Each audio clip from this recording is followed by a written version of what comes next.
കർത്താവിനാൽ ഏറ്റവും സ്നേഹിക്കപ്പെടുന്നവരെ, ഒരു ദൈവവിശ്വാസം സംബന്ധിച്ച് തൻ്റെ ജീവിതത്തിലെ ഏറ്റവും പ്രധാനപ്പെട്ട ജീവിതാഭിലാഷം ദൈവത്തോട് ചേർന്ന് ഇരിക്കുന്ന നിത്യ ആനന്ദ അനുഭവം നേടണം എന്നുള്ളതാണ്.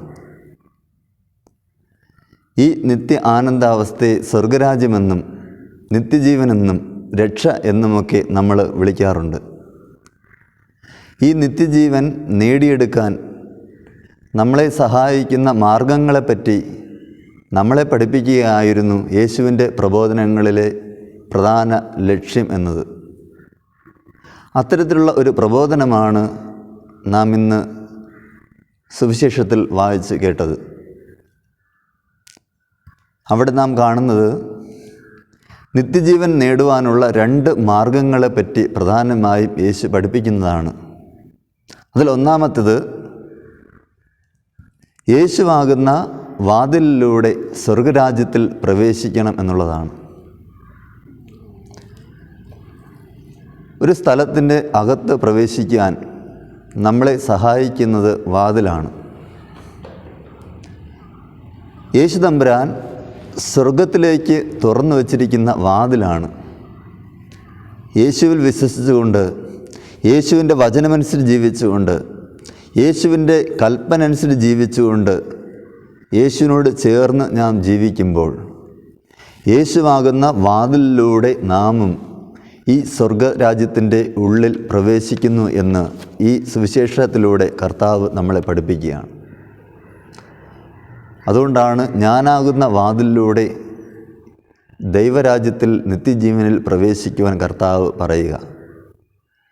രണ്ടാമതായി, ഞാൻ നല്ല ഇടയനാണെന്ന് കർത്താവ് പറയുമ്പോൾ ഇടയനായ യേശുവിനെ അനുഗമിച്ചുകൊണ്ട് ഇടയനോട് ചേർന്ന് ദൈവരാജ്യത്തിൽ പ്രവേശിക്കുക എന്നാണ് നമ്മളെ പഠിപ്പിക്കുന്നത്.